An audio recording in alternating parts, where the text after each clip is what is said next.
Eu quero te convidar a crer, querido, que esse ano que vai se iniciar daqui a pouco será não somente uma mudança de dia, do dia 31 para o dia 1º, mas realmente será uma mudança de tempo na sua vida. Creia nisso.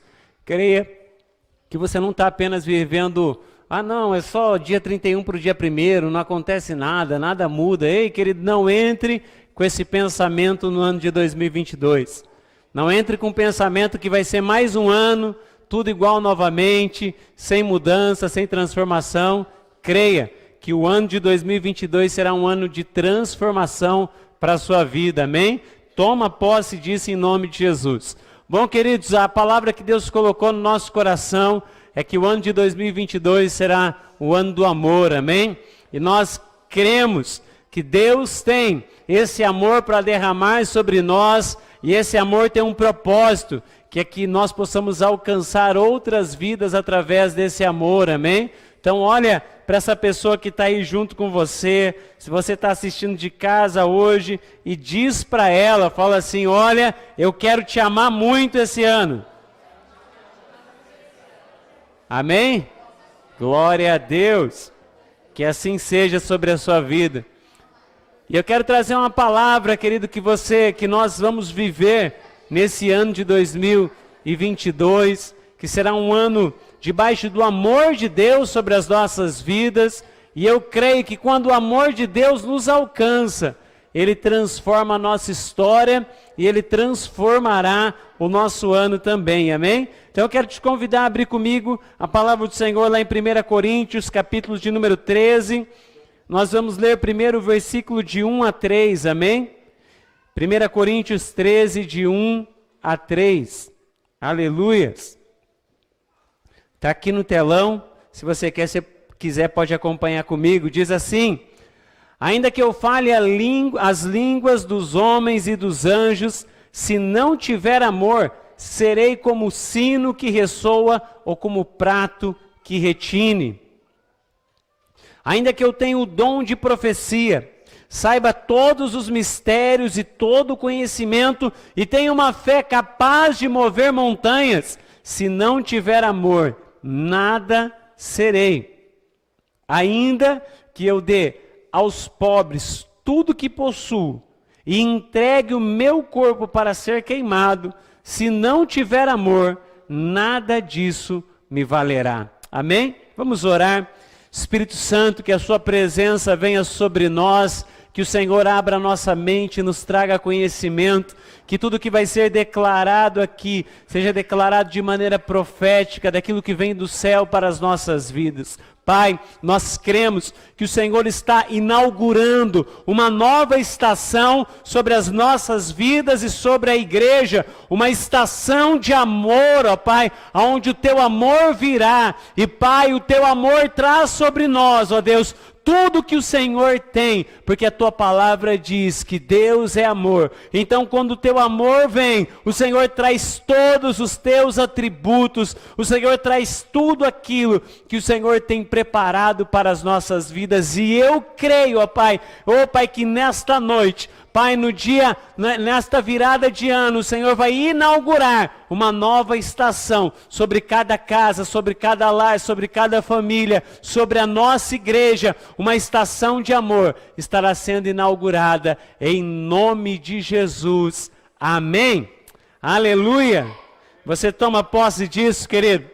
Bom, então em primeiro lugar nós vemos o que Paulo diz aqui sobre as nossas vidas. Paulo, ele diz que ainda que ele falasse as línguas dos homens, todas as línguas dos homens, mas também a língua dos anjos, se ele não tivesse amor, nada disso valeria. E ele continua dizendo que se não tivesse amor, ele seria como um sino que ressoa, ou seja, algo que faz muito barulho, mas que, na verdade, logo passa, ou logo se esquece. Ele continua dizendo que ele poderia ter o dom de profecia, ter o dom do conhecimento da terra, mas sem amor, nada disso também teria valor algum. E ele encerra isso no versículo 3, dizendo: ainda que ele pudesse dar tudo o que ele tinha aos pobres, e o seu próprio corpo para ser queimado, se não tivesse amor, nada disso valeria. nada disso valeria. Então, queridos, olha que interessante, Paulo, ele faz um paralelo entre coisas do céu e coisas da terra. E ele fala aqui que ele poderia falar a língua dos homens e dos anjos. Ele diz aqui que ele poderia, ele poderia ter o dom de profecia e o dom de conhecimento humano. E ele também diz, no final, que ele poderia entregar todas as suas posses, e também poderia entregar o seu corpo para ser queimado, que era algo espiritual, porque seria um mártir da igreja. E ali, contemporânea a Paulo, muitos foram mortos assim, sendo queimados em praça pública. Então Paulo ele faz um paralelo entre coisas naturais, coisas humanas e coisas divinas, coisas espirituais, como a profecia, como falar em línguas, como ser um mártir para Deus.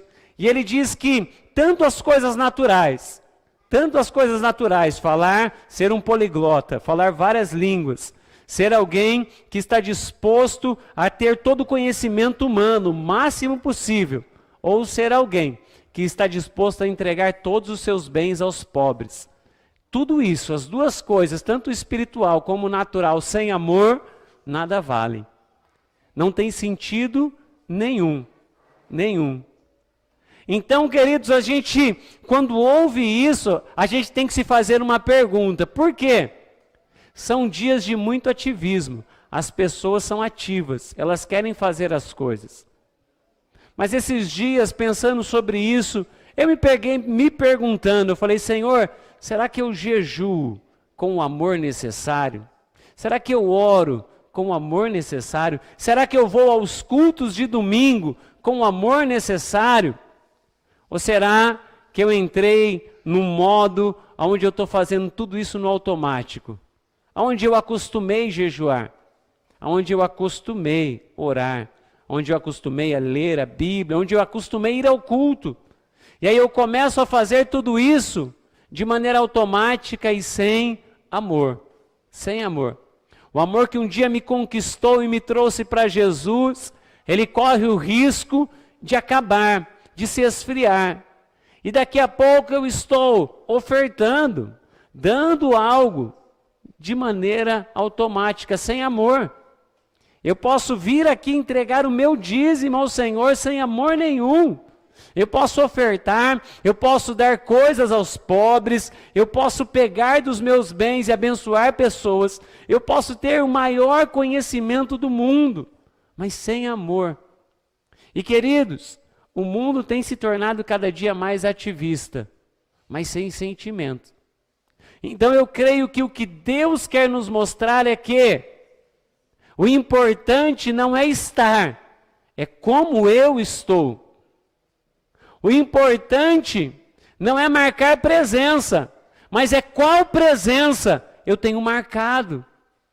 O importante não é o que eu faço, mas é o que eu sinto.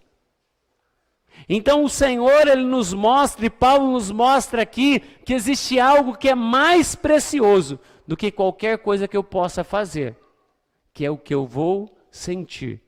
Então Paulo diz que tudo isso sem amor é nada. É nada. E queridos, a gente tem que se perguntar, como será que eu tenho amado? Será que eu tenho feito tudo o que eu faço para Deus e para os homens por amor? Ou será que eu tenho feito porque eu sei que eu tenho que fazer?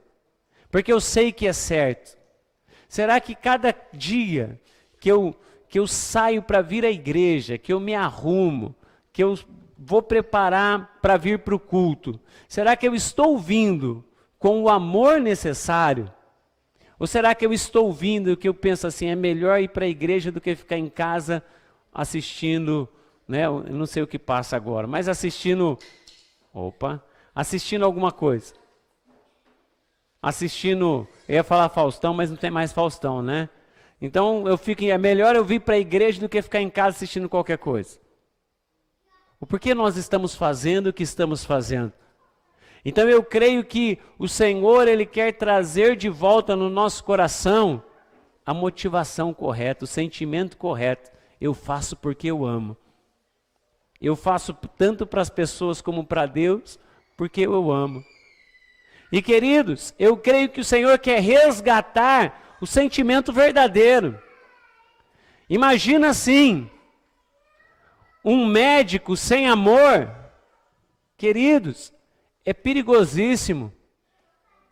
Um médico que não tem mais amor pela sua profissão, que não tem mais amor pelas pessoas, ele não vai se importar com o que vai acontecer com aquela pessoa. Imagina um engenheiro sem amor. Ele pode construir algo que vai cair daqui uns dias. E é claro, imagina você fazendo o que você faz, independente do que seja, se você não fizer com amor. O que vai acontecer com aquilo que você está fazendo? E quando a gente traz para o âmbito da igreja, imagina você vir na igreja todo domingo sem amor nenhum, pelo Senhor e por aquilo que você está fazendo na igreja. Imagina você levantar as suas mãos e levantar a sua voz, mas sem amor. E aí nós vamos ser o que Paulo diz, como um sino que ressoa, mas que logo passa. Então nós corremos o risco de ser aquilo que Paulo disse que nós poderíamos nos tornar. Nós corremos o risco de estar na presença de Deus, mas sem sentido para a nossa vida. Nós corremos o risco de estar vivendo a nossa vida apenas por viver, sem o propósito correto, que é o amor. Então Paulo, ele mostra para mim e para você, a primeira coisa que ele nos mostra é o quê? Que nós podemos viver uma vida sem amor. E que se vivermos essa vida sem amor, nada valerá. Então se você faz qualquer coisa sem amor, de nada vale o que você está fazendo. Mas Paulo, ele continua. E nós temos que entender e fazer essa pergunta, então, que amor é esse que eu preciso ter? E a partir do versículo de número 4, Paulo começa a dizer qual é o tipo de amor que eu e você precisamos ter. Então olha só o que Paulo diz, ele diz assim, o amor é paciente, o amor é bondoso, não inveja, não se vangloria, não se orgulha, não maltrata, não procura seus interesses, não se ira facilmente, não guarda rancor. O amor não se alegra com a injustiça, mas se alegra com a verdade. Tudo sofre, tudo crê, tudo espera, tudo suporta. Olha só, queridos, Paulo então, ele fala algumas coisas muito importantes para mim e para você. E ele mostra que tipo de amor Deus espera de nós.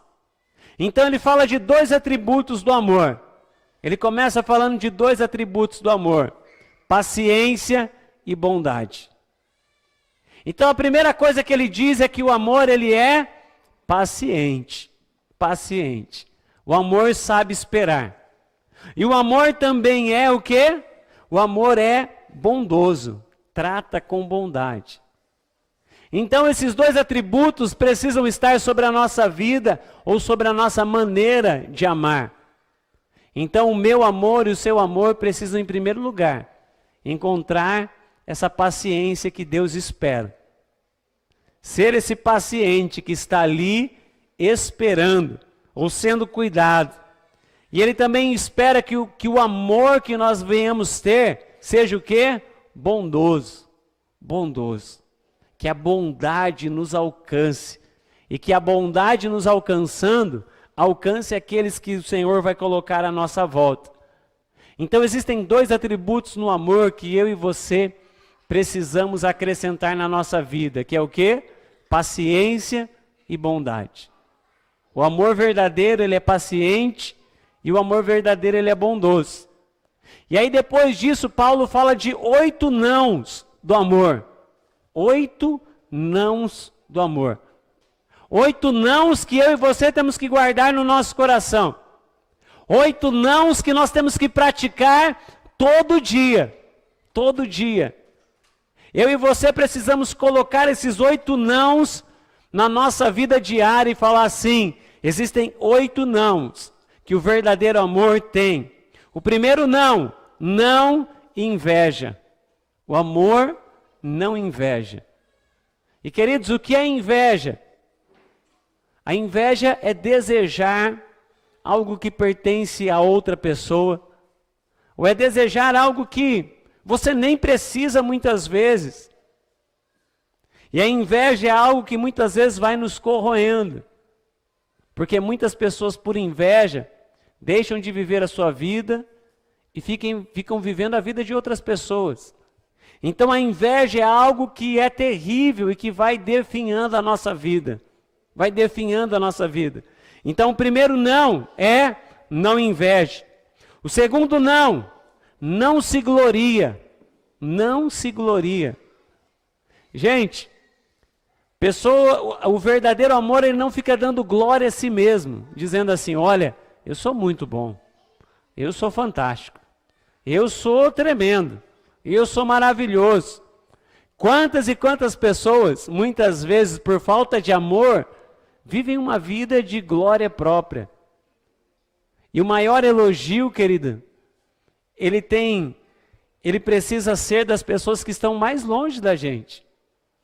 Porque, queridos, pessoas perto de nós, muitas vezes, nos elogiam de maneira para não nos chatear. Agora, quem está longe de você, pode falar a verdade. Porque para ele não faz diferença.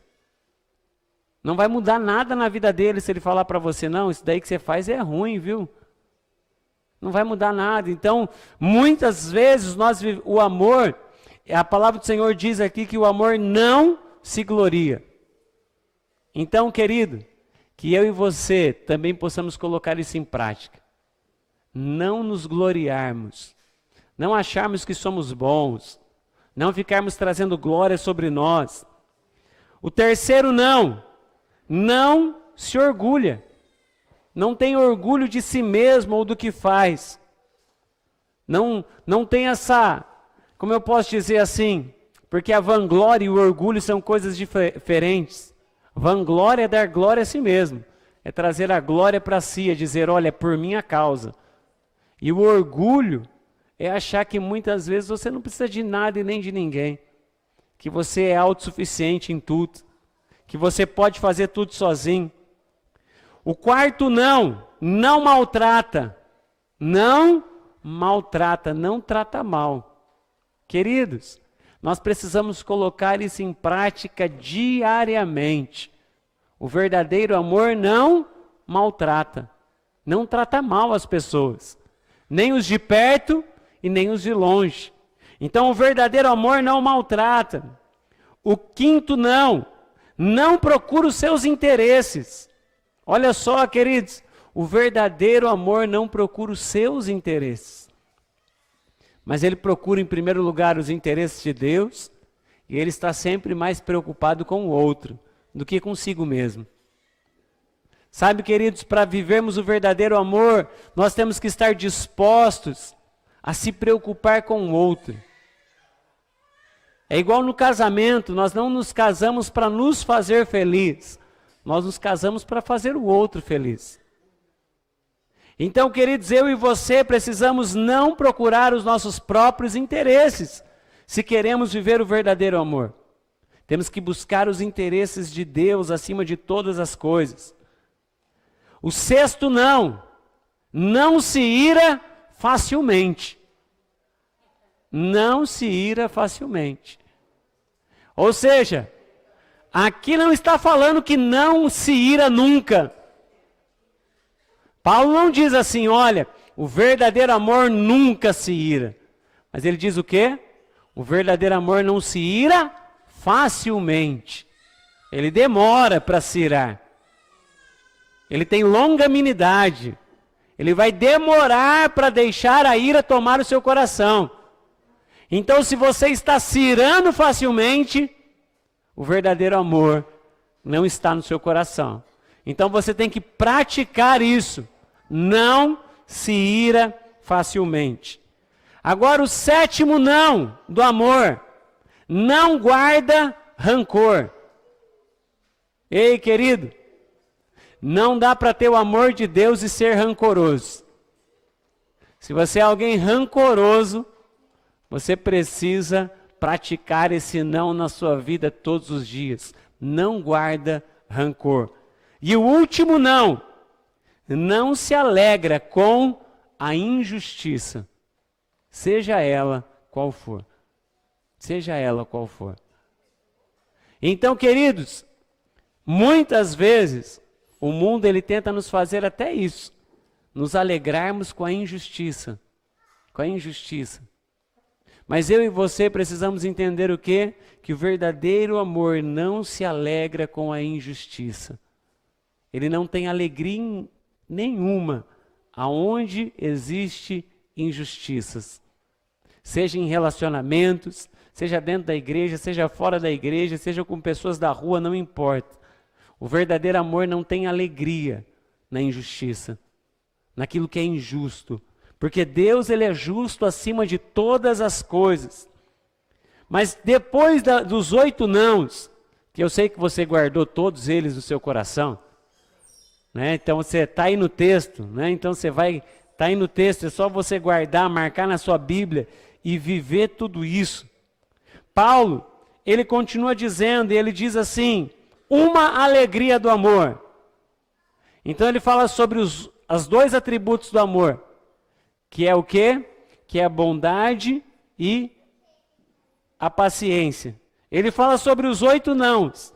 Ele fala sobre uma alegria do amor, e a alegria do amor é a verdade. Queridos, o amor se alegra com a verdade. Aonde há a verdade, o amor verdadeiro se alegrará. Se alegrará. Então isso também é algo que a gente precisa praticar na nossa vida, a verdade. A verdade.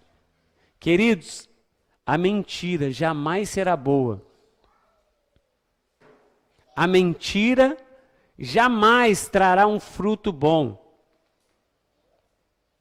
E não adianta a gente pensar assim, não, mas eu menti, né? Eu contei, é uma mentira, eu contei essa mentira para as coisas não piorarem. É uma mentirinha boa. Ei, o amor só se alegra com a verdade. Só se alegra com a verdade. Então, se você quer viver alegria na sua vida verdadeira, porque o amor de Deus, ele traz tudo aquilo que é verdadeiro, a alegria só será alegria na sua vida se a verdade reinar sobre a sua vida. Então, querido, se livre até das pequenas mentiras. Se livre até das pequenas mentiras. Se livre das coisas que você acha assim, mas é besteirinha, coisa pouca, bobagem.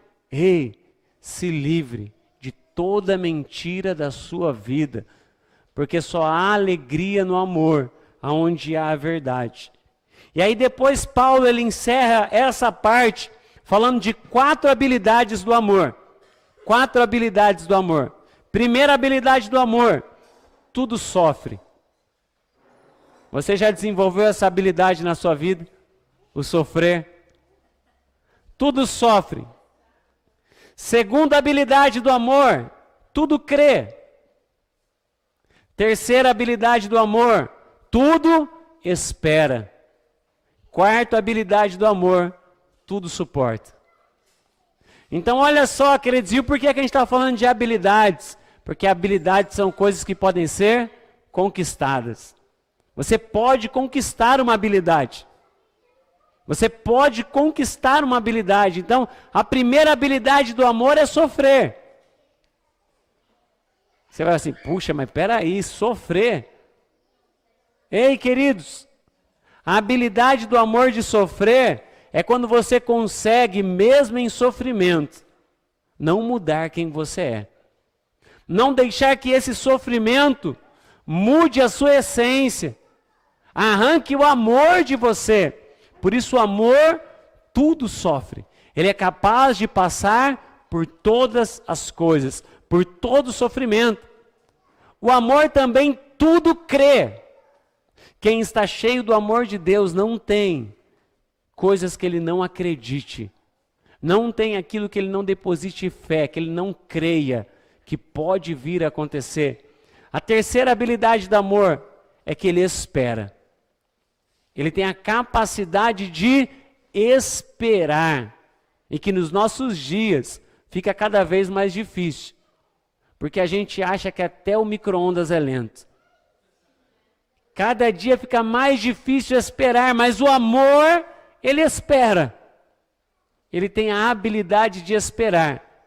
E a última habilidade que o amor tem, que eu e você precisamos, é que o amor tudo suporta. Suporta. Talvez você vai falar assim, puxa, mas eu tenho que suportar tudo. Ei, suportar é a habilidade de conseguir segurar algo ou suportar um peso durante um longo período. Então, suportar não é falar assim, puxa, eu estou suportando, mas é que você consegue passar por aquilo. Você consegue carregar esse peso. Você suporta ainda mais do que tudo isso em nome de Jesus. E aí Paulo, ele vai então para a terceira parte do texto. Então aqui a gente falou sobre os atributos do amor, a gente falou sobre os nãos do amor, sobre as habilidades do amor. Então a gente falou que amor é esse que nós precisamos. Aleluia. Então Paulo ele vai para a terceira parte do texto, a partir do versículo 8 ele diz: o amor nunca perece, mas as profecias desaparecerão, as línguas cessarão, o conhecimento passará.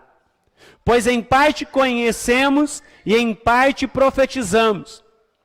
Quando, porém, vier o que é perfeito, o que é imperfeito desaparecerá. Quando eu era menino, falava como menino, pensava como menino, raciocinava como menino. Quando me tornei homem, deixei para trás as coisas de menino. Agora, pois, vemos apenas um reflexo obscuro, como um espelho, mas então veremos face a face. Agora conheço em parte, então conhecerei plenamente, da mesma forma que sou plenamente conhecido. Aleluia! Olha só, queridos, aqui Paulo ele começa a dizer o quê? Que esse amor que nós falamos, que tem atributos, que tem nãos, que tem habilidades, esse amor, ele não perece. Ele não acaba, ele não passa. E Paulo volta a falar sobre o que ele falou no começo do texto. Ele diz assim: as profecias passarão, o conhecimento humano passará, mas o amor permanecerá. E ele, então, depois disso, ele fala o quê? Ele fala algo muito importante. Ele fala que amar é coisa de gente grande, não é coisa para menino. Amar é coisa de gente madura, não é coisa para menino. Então ele diz que quando ele era menino, ele pensava como menino, ele agia como menino, mas quando ele veio a ser homem, ele mudou a maneira de pensar e a maneira de agir. Sabe, queridos, a semana passada, até quando o Léo contou o testemunho dele aqui, eu me lembrei de uma coisa e de alguém, que é o Caio. O Caio teve a oportunidade de ver o Léo em um momento ruim, em um momento errado. E sabe o que o Caio fez? O Caio não veio falar para mim o que ele viu o Léo fazendo. Sabe com quem o Caio foi falar? Foi falar com o Léo. Porque amor é coisa de gente madura, não é coisa de fofoqueiro. Fofoqueiro é coisa de menino. E aí o Caio não somente foi falar com o Léo, mas sabe o que ele falou? Léo, eu não sei o que você está passando, mas eu estou aqui para te ajudar. Vou jejuar por você. Ei, queridos, amor verdadeiro é aquele que suporta o outro, é aquele que ajuda o outro, é aquele que está disposto a fazer algo pelo outro. Amor verdadeiro é aquele que não tem mais pensamento de menino, mas que está disposto a ser homem.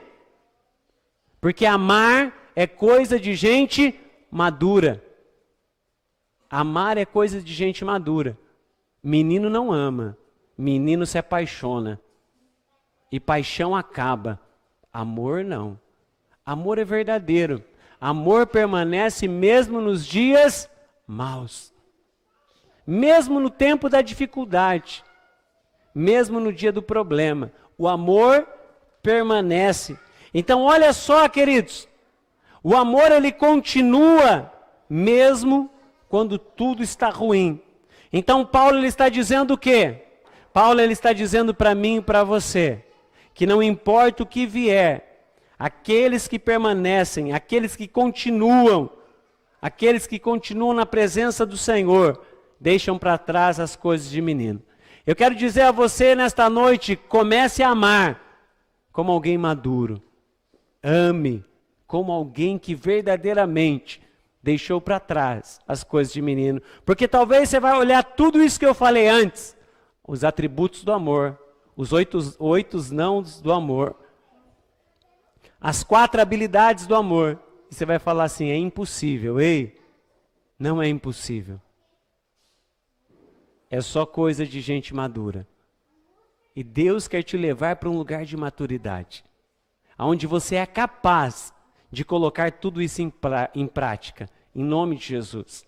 Então, querido, seja alguém que ame, que valoriza o amor.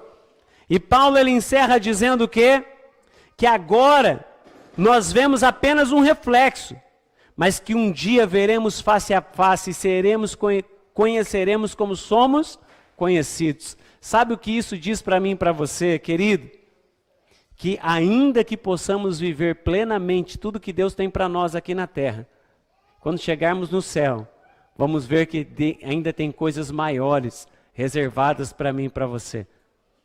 Quando a gente chegar no céu, a gente vai perceber que tem coisa maior preparado para mim e para você. Agora olha só, Paulo encerra dizendo em 13:13, no versículo de número 13, ele diz assim: assim permanecem agora estes três, a fé, a esperança e o amor. E o maior deles, porém, é o amor. Então, querido, o que Deus tem para nós em 2022? Deus tem fé, Deus tem esperança e Deus tem amor. Que fé Deus tem para nós? Deus tem a fé de Mateus 17:20, aonde Jesus diz assim, ele respondeu, porque a fé que vocês têm é pequena. Eu asseguro que se vocês tiverem a fé do tamanho de um grão de mostarda, poderão dizer a este monte, vá daqui para lá, e ele irá.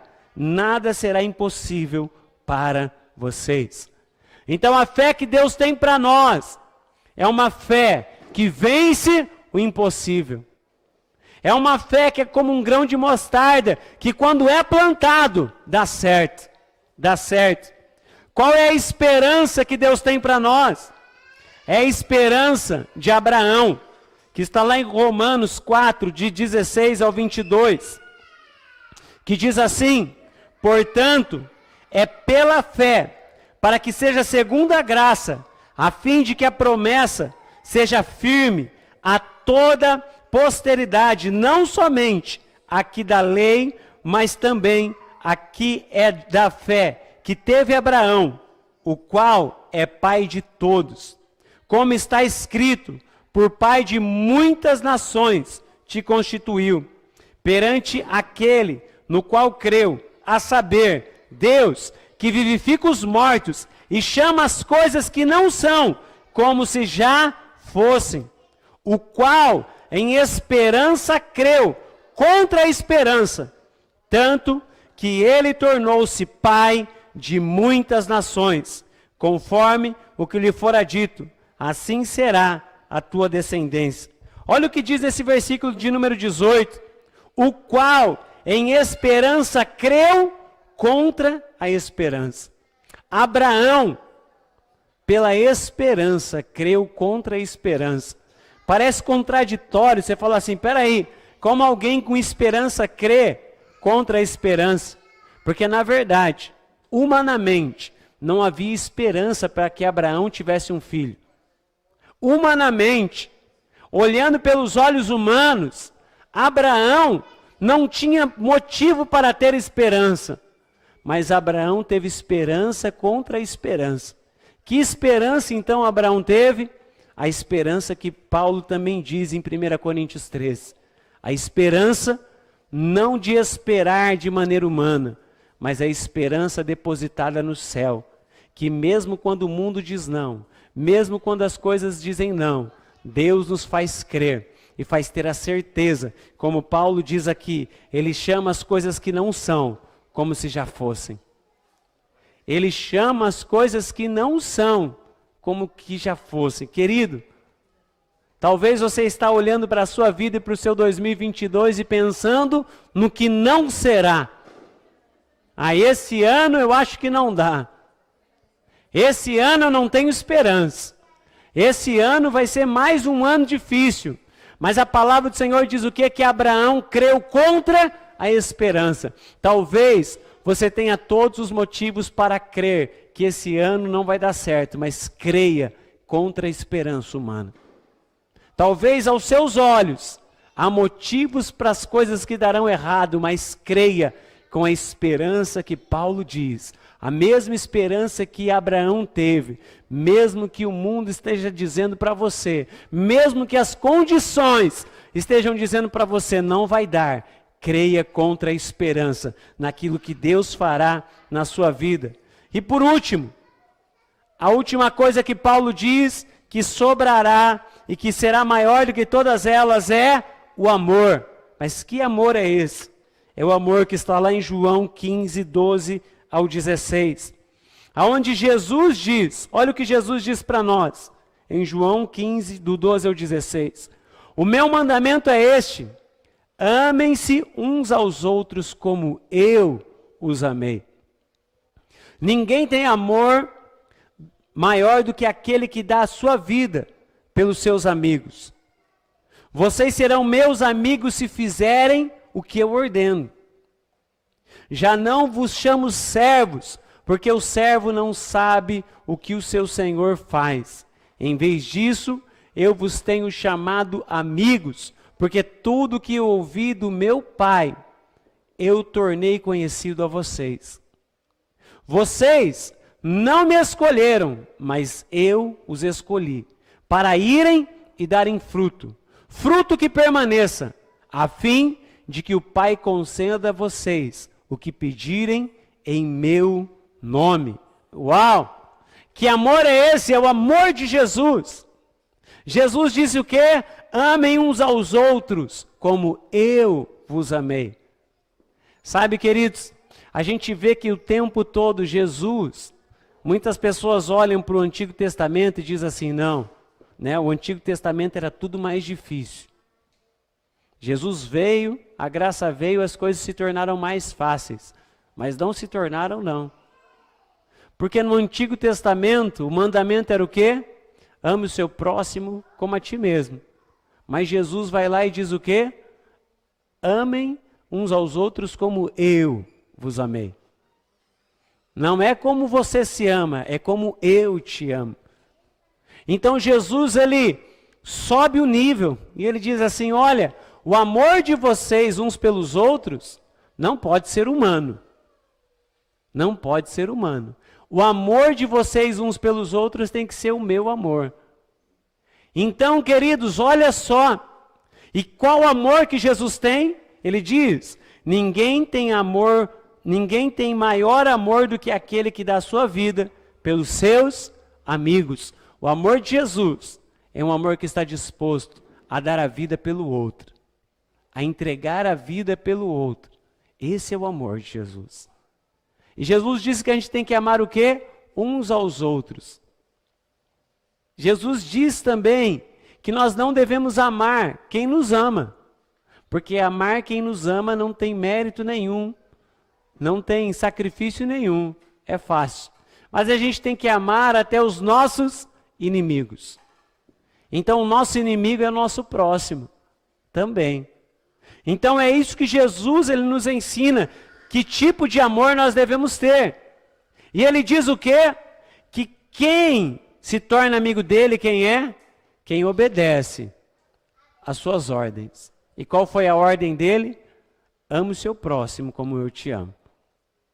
Então, o princípio dos mandamentos de Jesus é o amor. Os princípios do mandamento de Jesus é somente um: amor. Amar o seu próximo como eu amei você. como eu estou disposto a amar os meus amigos. E quem é amigo de Jesus? Quem obedece a Ele. Nós só podemos ser amigos de Jesus se estamos obedecendo os seus mandamentos, a sua vontade, aquilo que Ele tem preparado para nós. Então é esse amor que Jesus tem para mim e para você. E Jesus diz que quem vive assim tem um bônus, tem um plus, tem algo a mais. Quem cumpre os mandamentos de Jesus, o que acontece? Pedirá qualquer coisa ao Pai e Ele responderá. A quem Jesus responde, ou a quem o Pai responde? Quem cumpre os mandamentos de Jesus. Qual é o mandamento de Jesus?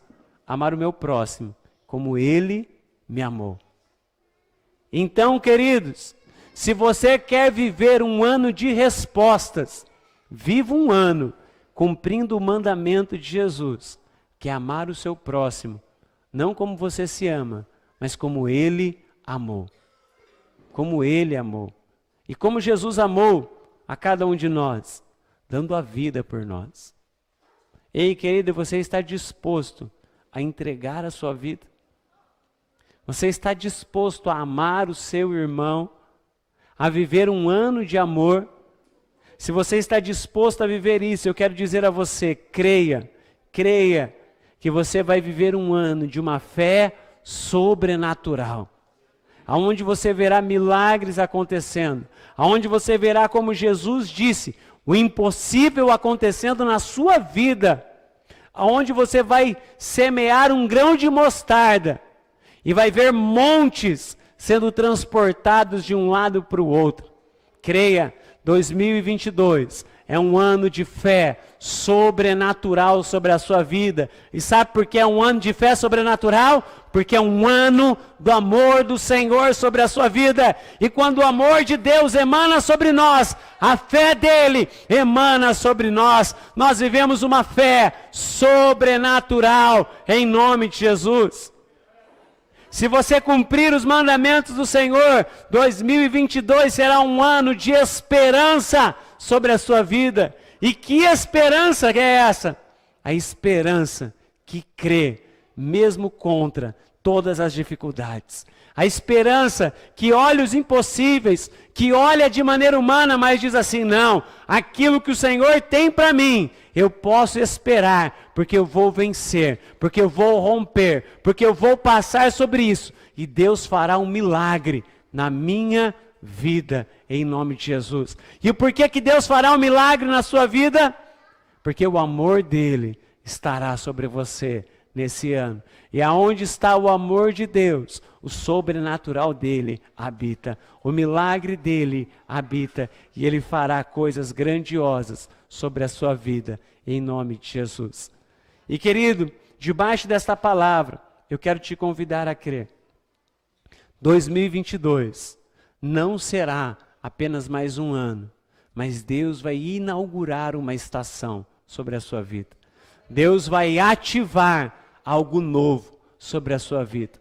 Esse amor vai inundar a sua casa, a sua família, a sua vida. Esse amor vai trazer uma fé sobrenatural, uma esperança sobrenatural. Esse amor vai fazer com que você viva o que você nunca viveu antes, em nome de Jesus. E para isso, querido, esse ano nós vamos viver coisas novas, coisas novas. Nós fazemos um desafio todo ano, que é ler toda a Bíblia, mas esse ano nós vamos fazer um desafio. Durante esse ano nós vamos ler somente o Novo Testamento, mas nós vamos mergulhar no Novo Testamento. Todo mês nós vamos ter um tempo de bate-papo sobre os livros que nós estamos lendo, e nós vamos entender tudo sobre aquele livro. Eu quero te convidar a crer, querido, que você vai conhecer Jesus como você nunca conheceu. Eu quero te convidar a crer que você vai entender o que você nunca antes entendeu, porque eu creio que é um tempo de nós mergulharmos em Jesus e no amor que Ele tem por nós, em tudo aquilo que Ele fez por nós e em tudo aquilo que Ele fará, em nome de Jesus.